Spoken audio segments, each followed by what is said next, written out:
So are you a learning student? Let's say आप लोग एक 7th 8th 9th 10th या फिर 11th 12th के स्टूडेंट्स होंगे। तो अभी फिलहाल में जो स्टेज चल रहा है वो चल रहा है मिड टर्म एग्जाम का, यानी फर्स्ट सेमेस्टर का। अब कुछ ही दिन के अंदर फर्स्ट सेमेस्टर एग्जाम्स चल रहे होंगे, स्टार्ट हो रहे होंगे और बहुत जल्दी कंप्लीट हो जाएगा और फिर आपके दिवाली आ जाएंगे, दिवाली वैकेशन स्टार्ट हो जाएंगे। तो काफी सारे ऐसे स्टूडेंट्स भी होते हैं जिनको लगता है कि ये जो मिड टर्म एग्जाम, जिसको हम फर्स्ट सेमेस्टर एग्जाम भी बोलते हैं, इसको हम अगर कैजुअली देंगे, लाइटली लेंगे तो भी काम चल जाएगा, क्योंकि इससे तो हमें मतलब नहीं है, हमें तो हमारे बोर्ड एग्जाम से मतलब है। ऐसे बच्चे जो 10वीं और 12वीं में होंगे इस साल, वो तो सोचते होंगे कि यार हमको क्या ही लेना देना, क्योंकि ये सेमेस्टर के एग्जाम्स के मार्क्स तो काउंट नहीं होने वाले हमारे बोर्ड एग्जाम में, तो उनके लिए तो ये वेस्ट ऑफ टाइम ही है। दूसरा, जो नॉर्मल स्टूडेंट होते हैं, खासकर 7th के 8th के 9th के या फिर 11th के, जिनके बोर्ड्स नहीं होते, यानी नॉन बोर्ड स्टूडेंट्स होते, उनको भी यही लगता है कि यार जो सबसे ज्यादा मार्क्स जो हमारे लिए मायने रखता है वो तो हमारे फाइनल एग्जाम्स के रखते हैं, जिनमें एग्रीगेट के हिसाब से मार्क्स नहीं कैलकुलेट किया जाता है, फाइनल मार्क्स के हिसाब से दिया जाता है। तो अलग अलग तरीके हैं सोचने के लोगों के। लेकिन मैं आपको एक चीज बताना चाहता हूं कि अगर आप कोई भी स्टूडेंट्स हो, चाहे वो आप बोर्ड वाले स्टूडेंट हो जिनको इस साल आने वाले साल में बोर्ड एग्जाम देना है, 10वीं 12वीं की बात कर रहा हूं, या फिर आप एक नॉर्मल स्टूडेंट हो 7th 8th 9th और 11th यानी नॉन बोर्ड के स्टूडेंट्स है, दोनों के लिए मैं बताना चाहता हूं कि मिड टर्म एग्जाम यानी फर्स्ट सेमेस्टर एग्जाम आपके लिए उतना ही मायने रखता है जितना कि आपका फाइनल एग्जाम या फिर बोर्ड एग्जाम मायने रखता है। अब वो क्यों रखता है और क्या क्या चीजें आपको करनी है, उसके लिए आपको ये वीडियो पूरा देखना पड़ेगा। तो चलिए इस वीडियो की शुरुआत करते हैं। नमस्कार दोस्तों, मैं हूं राहुल जयसवाल एंड स्वागत करता हूं आप सभी का एक बार फिर हमारे यूट्यूब चैनल JR टॉक्स में। तो दोस्तों, आज का हमारा टॉपिक है कि why mid term exam is important for you, क्यों जरूरी है भाई। तो देखो, सबसे पहले यहां पर आपको एक चीज दिख रहा होगा कि mid term exam is equal to final exam. अब ये मैं ऐसा क्यों लिख रहा हूं, इसके पीछे दो रीजन। पहला रीजन क्या है कि देखो, मिड टर्म एग्जाम्स जो होता है ये हमारे लिए एक ट्रायल बॉल का काम करता है। किसके लिए बात कर रहा हूं? खासकर उन बच्चों के लिए जो बोर्ड एग्जाम देते हैं, ठीक है। अब ट्रायल बॉल क्यों बोल रहा हूं? क्योंकि यूजुअली जब हम मैचेस खेलने जाते हैं तो हम एक थोड़ा पिच का जायजा लेने के लिए बॉल बाउंस खा रहा है कि नहीं खा रहा है, बैट पे लगने के बाद बॉल कितने दूर जा रहा है, यानी स्ट्रोक है कि नहीं, ये सब चेक करते हैं। उसी प्रकार जो ये मिड टर्म एग्जाम होता है ये आपके लिए ट्रायल बॉल का काम करता है for the board examination students, कि आपको एक जजमेंट आएगा, एक फील आएगा कि लगभग आधा चैप्टर्स जो सिलेबस का होता है वो आपके मिड टर्म एग्जाम्स में आ रहे होते हैं। तो सोचो, आधे चैप्टर्स को जब आप पढ़ के एग्जाम दे रहे होंगे तो कहीं ना कहीं आपको एक कॉन्फिडेंस बिल्ड होगा कि यार आने वाले 2-4 महीने के बाद तो मुझे पूरा चैप्टर्स पूरे सिलेबस का पढ़ के जाके फाइनल एग्जाम्स और बोर्ड एग्जाम्स देने हैं। तो ये एक ट्रायल बॉल के जैसा काम करता है, जिससे आपको कहीं ना कहीं हेल्प मिलती है आने वाले फाइनल या फिर बोर्ड एग्जाम्स के लिए।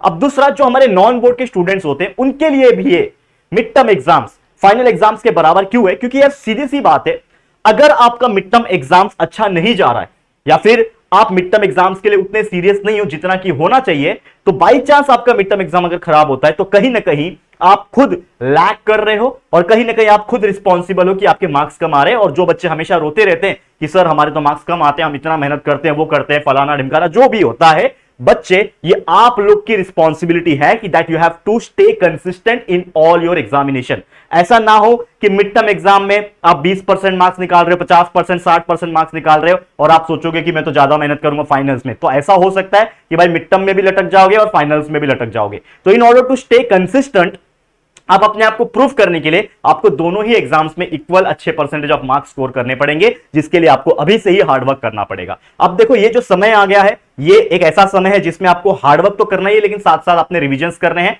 तो आप जरूर से पढ़ाई कर सकते हो। हमारा जो मेन चैनल है JR ट्यूटोरियल्स, वहां पे सारे चैप्टर्स अवेलेबल हैं सारे बच्चों के लिए स्टैंडर्ड वाइज। तो प्लीज वहां पे जाके सारे सब्जेक्ट्स को जरूर से पढ़ें, लेक्चर्स देखें और जरूर से अपना कंसेप्चुअल नॉलेज को क्लियर करें। चलिए आगे बढ़ जाते हैं। देखो, और 2-3 इंपॉर्टेंट पॉइंट्स मैं आपको बताना चाहता हूं और आपके साथ में शेयर करना चाहता हूं। सबसे पहले देखो, scoring good marks in your mid term exam is very important. Why it is important? It will give U A basic moral. क्या होता है बेसिक मोरल? कि मान लो कि फर्स्ट यूनिट टेस्ट जिन बच्चों का भी खराब गया था तो उनके अंदर एक कहीं ना कहीं क्या आ जाता है, निगेटिविटी आ जाता है कि शायद मेरे से नहीं होगा। यूजुअली जब हम कोई नया स्टैंडर्ड को स्टार्ट करते हैं तो हम ये सोचते हैं कि मैं तो अच्छा मार्क्स इस बार स्कोर करूंगा, इस बार तो मैं टॉप 10 में आके दिखाऊंगा, इस बार टॉप 5 में दिखा दूंगा, जो टॉप 5 वाले बच्चे हैं इस बार तो मैं फर्स्ट रैंक लाके दिखाऊंगा, 95% स्कोर करके दिखाऊंगा। ऐसे ऐसे अलग अलग टारगेट्स को सेट करते हैं जब वो जून जुलाई में अपने स्कूल्स को जा रहे होते हैं। लेकिन जैसे जैसे समय बीतता है उनका ये जो चीजें है ना वो धीरे धीरे डिले होती जाती है। प्रॉपर नहीं आ रहा, फिर 2 महीने बाद मिड टर्म एग्जाम, माफ करना, जो फर्स्ट यूनिट टेस्ट एग्जाम होते हैं वो हो जाते हैं, और फर्स्ट यूनिट टेस्ट एग्जाम में अच्छे मार्क्स नहीं स्कोर कर पाते, तो आपके अंदर का जो कॉन्फिडेंस होता है वो पूरा नीचे आ जाता है। तो मैं आपको बताने जा रहा हूं कि ये मिड टर्म एग्जाम आपको लाइफ में दोबारा मौका देने जा रही है in your academic session, in this current academic session, जो भी स्टैंडर्ड में आप लोग पढ़ रहे हो। Let me know in the comment section कि आप कौन से स्टैंडर्ड के बच्चे हो बाय द वे, ठीक है, 10th में हो, 12th में हो, कब कौन से में हो वो बता दो, और आपका एकेडमिक सेशन कैसा जा रहा है ये मुझे जरूर से बताना। अब जो मिड टर्म एग्जाम से ये क्या बता रहा है, ये आपका कहीं ना कहीं टेस्ट कर रहा है आपको।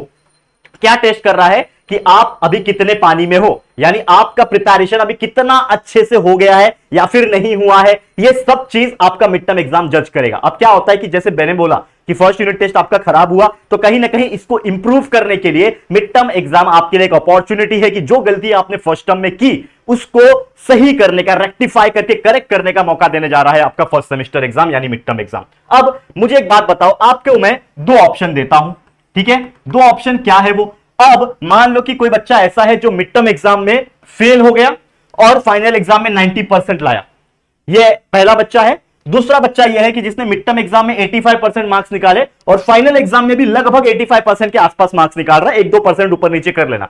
तो आप कौन से बच्चे को चूज करना चाहोगे, यानी कि मैं आपसे ये सवाल पूछ रहा हूं कि आप कौन सा बच्चा बनना चाहते हो, इसमें से कौन सा ऐसा स्टूडेंट बनना चाहते हो आप। तो सीधी बात है, ज्यादातर बच्चे यही सिलेक्ट करेंगे सेकंड ऑप्शन। क्यों? क्योंकि ऐसा कोई भी बच्चा नहीं बनना चाहता जो मिड टर्म एग्जाम में फेल हो जाए या फिर बहुत ही कम मार्क्स से पास हो जाए और फिर फाइनल में 90% स्कोर करे, ऐसा कोई नहीं बनना चाहता, इवन मैं भी नहीं बनना चाहूंगा। क्यों? क्योंकि मुझे ऐसा लगता है कि मैं कंसिस्टेंट रहना ज्यादा पसंद करूंगा as compare to score 90% in only final exam and मैं फेल हो जाऊं मिड टर्म में। आप ऐसा कोई बैट्समैन नहीं बनना चाहते कि 5 मैच की सीरीज है जिसमें 4 मैच में आप डक पे आउट हो जाओ, 0 पे आउट हो जाओ और फाइनल मैच में सेंचुरी मार दो। ऐसा नहीं बनना चाहते हो। आप ये बनना चाहते हो कि हर मैच में आप 50+ स्कोर करो, इसको बोलते हैं कंसिस्टेंसी।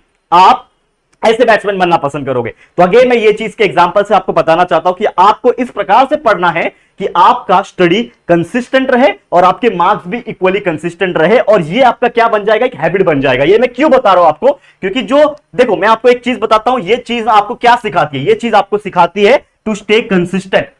दुनिया सिर्फ 10वीं और 12वीं तक सीमित नहीं है बच्चा। ये आपको मैं क्यों हैबिट डलवा रहा हूं कि 10वीं 12वीं के बाद भी बहुत बड़ी लाइफ है इन टर्म्स ऑफ एकेडमिक भी और आगे जाके इन टर्म्स ऑफ करियर भी। तो ये दोनों चीज में सबसे ज्यादा इंपॉर्टेंट रोल प्ले क्या करेगा पता है, आपका कंसिस्टेंसी, कि आपको एक आदत है।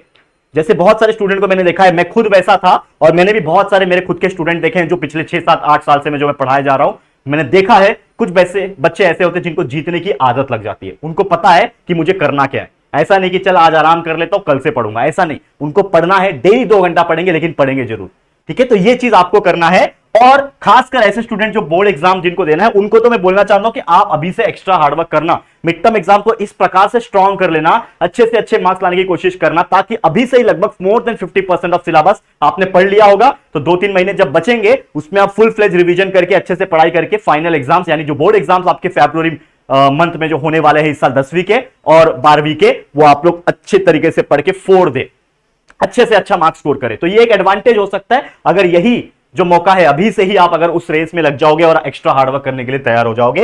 And last but not the least, जितना अच्छा स्कोर अभी से करके चलोगे ना, तो ये आपके कॉन्फिडेंस को बूस्ट करके चलेगा, ना सिर्फ पढ़ाई के फील्ड में बल्कि आगे जाके हर एक कंपटीशन वाली चीजों में, कि आपको कैसे कंसिस्टेंट रहना है, कैसे फोकस्ड रहना है और कैसे पढ़ाई करते रहना है आगे आने वाले दिनों में, और हर एक सिचुएशन को टैकल कैसे करना है, ये चीज बहुत इंपॉर्टेंट रहेगा। तो जरूर से इसके ऊपर फोकस करना, और उम्मीद करता हूं कि ये वीडियो कहीं ना कहीं आपके मन में एक मोरल, एक बेसिक मोटिवेशन लाया होगा, जो कहीं ना कहीं आपको आने वाले समय में कामयाब होने के लिए प्रेरित करेगा। तो बस आज के लिए इतना ही। उम्मीद करता हूं ये वीडियो आपके लिए हेल्पफुल रहा होगा। अगर ये वीडियो अच्छा लगा है, पसंद लगा है, जरूर से आप अपना वैल्यूएबल फीडबैक जो है हमें दे सकते हैं। अगर पसंद आया वीडियो तो लाइक करना है, शेयर करना है, और चैनल पे फर्स्ट टाइम आए तो चैनल को सब्सक्राइब जरूर से करना है। ठीक है दोस्तों, तो चलो फिर जल्दी मिलेंगे एक और नई वीडियो में। तब तक के लिए thank you and good bye.